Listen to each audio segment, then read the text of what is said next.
नमस्कार दोस्तों, आपका बहुत बहुत स्वागत है। फिर से आगे की वीडियो में चलते हैं। अब हम बताएंगे आपको प्रेजेंट परफेक्ट टेंस के बारे में। इसकी डिफिनेशन यह है कि जिस काल के वाक्यों में चुका है, चुकी है आदि शब्द आते हैं, हमको समझ लेना चाहिए कि वह प्रेजेंट परफेक्ट टेंस है। तो हम वाक्य में अगर अंत में चुका है, चुकी है, चुके हैं, चुका हूँ आदि वर्ड आएंगे तो हमको क्या पता चलेगा कि प्रेजेंट परफेक्ट टेंस है। तो अब हम इसका अनुवाद करने के लिए वही चार part affirmative, negative, interrogative, interrogative plus negative के रूल जानेंगे। तो हमने आपके टेंस के बारे में रूल बताए हैं काफ़ी सारे। तो अब हमको रूल के बारे में ज़्यादा चर्चा नहीं करनी है, सिर्फ हम टेंस के बारे में बताएंगे। और आप तो जानते ही हैं कि कैसे अनुवाद करना है। तो आइए चलते हैं अफर्मेटिव सेंटेंस पे। हम अफर्मेटिव सेंटेंस में वाक्य का अनुवाद करने के लिए सबसे पहले इसमें हेल्पिंग वर्ब होती है has, have, he, she, it. इसका यूज कहाँ होता है? ही, सी, इट और सिंगुलर वर्ड के साथ हैज का यूज, और आई, बी, यू, दे के साथ किसका प्रयोग होता है? हैव। अब हैज तो हो गया, हैव बचा, हैव का प्रयोग होगा। तो इस तरह से हम इसका यूज करते हैं। अब आइए कोई वाक्य लेते हैं और उसका अनुवाद करते हैं। हाँ, एक बात और ध्यान देने की है कि वर्ब की थर्ड फॉर्म को हम यूज करेंगे। इसमें हम वर्ब की थर्ड फॉर्म को ही यूज करेंगे। हमको ना प्रेजेंट इंडेफिनिट टेंस की तरह फर्स्ट फॉर्म, ना प्रेजेंट कंटीन्यूअस की तरह आईएनजी। हमको इसमें क्या करना है कि इसमें थर्ड फॉर्म यूज करना है। तो चलिए आगे चलते हैं। अब हैज और हैव का यूज जान लिया, थर्ड फॉर्म जान लिया। अब आगे चलते हैं। मैं खाना खा चुका हूँ। अब पहले देखिए यहाँ हैज लगेगा हैव, तो आई के साथ क्या लगेगा? हैज लगेगा कि हैव लगेगा? आप बताइए। हैव लगेगा। तो आई हैव। अब देखिए खाने की अंग्रेजी क्या होती है? ईट होती है। हमने अभी बताया। आप सबसे इंपॉर्टेंट बात, वर्ब की तीनों फॉर्म याद कर लीजिए, ठीक। तो अब ईट की थर्ड फॉर्म होती है ईटन। तो I have eaten the food, full stop. इस तरह से वाक्य का अनुवाद हो गया। अब हैज का उदाहरण ले लेते हैं। वह खाना खा चुका है। He has eaten food. और आपको एक बात बता दें कि ये भी बहुत इंपॉर्टेंट है, हम खाने पीने की वस्तुओं को टेकन भी कर सकते हैं, यूज कर सकते हैं। जैसे ही हैज टेकन फूड, ये न्यू मॉडर्न इंग्लिश है, नया सुधार हुआ है। तो इसको हम आपको बता दे रहे हैं कि आप जान लीजिए। अब हम कोई दूसरा वाक्य ले लेते हैं। हम पुस्तक पढ़ चुके हैं। We have red.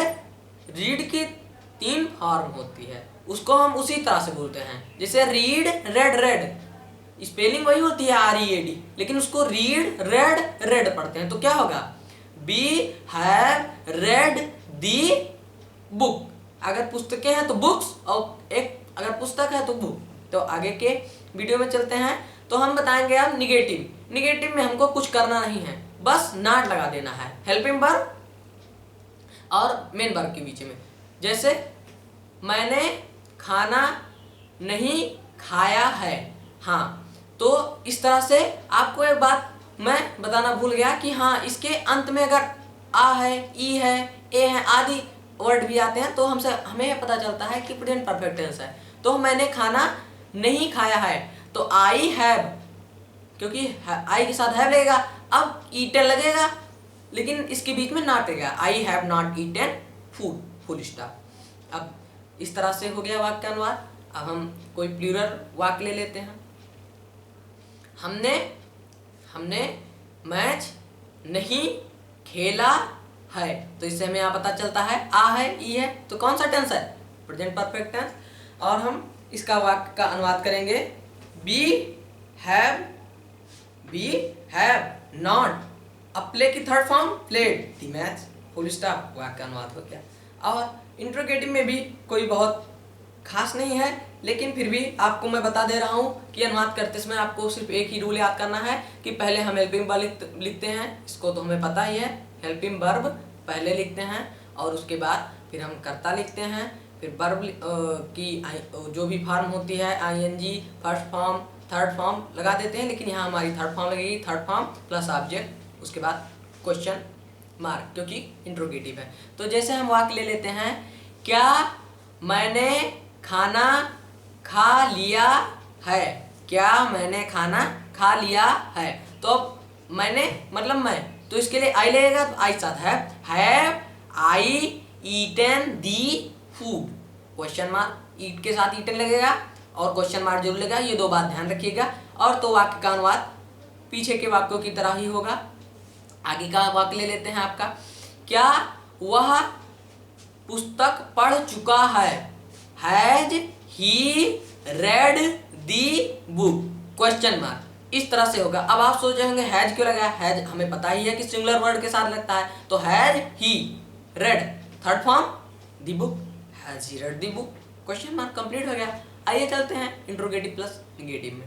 इसमें भी कुछ बहुत नहीं है, लेकिन हम आपको बता देते हैं। इसमें हमें यह ध्यान रखना है कि हमको सब्जेक्ट और वर्ब के बीच में नॉट लगाना है। जैसे क्या उसने मिठाई खा ली है, क्या उसने मिठाई खा ली है, तो हैज ही टेकन या ईटन कुछ भी लगा सकते हैं आप, has he eaten the sweet. अब ये तो हमारा हो गया कौन सा बात, इंट्रोगेटिव, लेकिन हम चर्चा किस पे कर रहे हैं, इंट्रोगेटिव प्लस निगेटिव। तो क्या उसने मिठाई नहीं खा ली है, ऐसा होगा तो क्या करेंगे, ऐसा होगा तो हम अब बता ही रहे हैं आपको, हैज ही ईटन के और ही के सब्जेक्ट एंड मेन वर्ब के बीच में नॉट लगा देंगे, तो has he not eaten the sweet, question mark put कर देंगे, हमारा वाक्य का अनुवाद हो गया।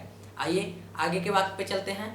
हम आपको WS बता देते हैं कि वह खाना क्यों नहीं खा चुका है, वह खाना क्यों नहीं खा चुका है, चुका है से पता चलता है प्रेजेंट परफेक्ट टेंस, क्यों से पता चलता है कि WH वर्ड है, हमने इंट्रोगेटिव में नहीं बताया, आगे बता दे रहे हैं क्योंकि दोनों का एक में हो जाएगा, आप अच्छे समझ जाएंगे। तो क्यों के लिए पहले व्हाई लिखेंगे, अब आगे का वाक्य वैसे कर देंगे, वह खाना क्यों नहीं खा चुका है, व्हाई लिख दिया, तो why has he not taken the food, question mark put कर देंगे, हमारे वाक्य का अनुवाद हो गया। एक वाक्य और आपको बता देते हैं, और इसमें आपको इस तरह से करना है कि आप भूलिए नहीं, आपको बस यही ध्यान रखना है कि पहले हैज, उसके बाद सब्जेक्ट, उसके बाद फिर मेन वर्ब, फिर ऑब्जेक्ट, फिर क्वेश्चन मार्क। अगर WH है तो WH पहले जोड़ दीजिए, WH प्लस हैज है plus subject plus main verb की third form plus object, question mark, complete हो गया। आप कोई भी वाक्य ले लीजिए। चलिए मैं आपको एक बात बताता हूँ, एक वाक्य बता दे रहा हूँ, क्या वे सिनेमा नहीं देख चुके हैं, तो वे के साथ सिंपल है हैव लगेगा, तो have they not seen the cinema, ये हो गया। लेकिन हम WH पे आ जाएंगे तो क्या हो जाएगा, वे सिनेमा क्यों नहीं देख चुके हैं, तो why have they not seen the cinema, question mark put कर देंगे और हमारे वाक्य का अनुवाद हो जाएगा। चलिए अब आपको प्रेजेंट परफेक्ट टेंस के बारे में हमने सारी जानकारी यहाँ दे दी है, आगे चलते हैं प्रेजेंट परफेक्ट कंटिन्यूअस टेंस में। तो हम प्रेजेंट परफेक्ट कंटिन्यूअस के बारे में थोड़ा बता दे रहे हैं। प्रेजेंट परफेक्ट कंटिन्यूअस टेंस वह टेंस होता है जिसमें हमें काल का पता भी चलता है कि कोई काम कितनी देर से कितने समय से अवधि पता चलती है कि हो रहा है, period of time and point of time, इसके भी दो पार्ट होते हैं।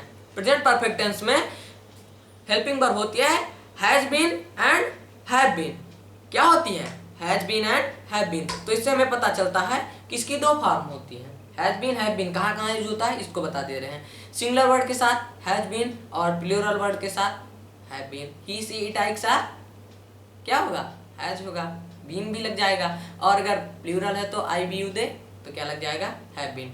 अब इसमें एक हम बात ध्यान रखेंगे, since for period of time point of time, period means अवधि, अगर कोई समय है जैसे 2 बजे से, 2 घंटे से, 2 दिन से, 2 सप्ताह से, 2 वर्ष से, पीरियड ऑफ टाइम, तो उसको हम फार लगाएंगे लास्ट में ऑब्जेक्ट में। और अगर पॉइंट ऑफ टाइम है 1996 से 26 जनवरी से ठीक 2 बजे से ऐसे हो गया, बुधवार से एक पूरे महीने से, लेकिन पूरा महीना यहाँ हमारा पीरियड ऑफ टाइम में आ जाएगा, एक पूरे महीना नहीं, जनवरी महीने से। इस तरह से हम इन वाक्यों का अनुवाद करेंगे तो पॉइंट ऑफ टाइम, इसके साथ क्या लगेगा, सिंस लगेगा, तो हम सिंस लगा देंगे। अब हम आते हैं वाक्य के अनुवाद पे। वाक्य का अनुवाद हम आपको अगले वीडियो में बताएंगे। तब तक के लिए धन्यवाद, नमस्कार। फिर से अगले वीडियो में आपसे हम मिलते हैं।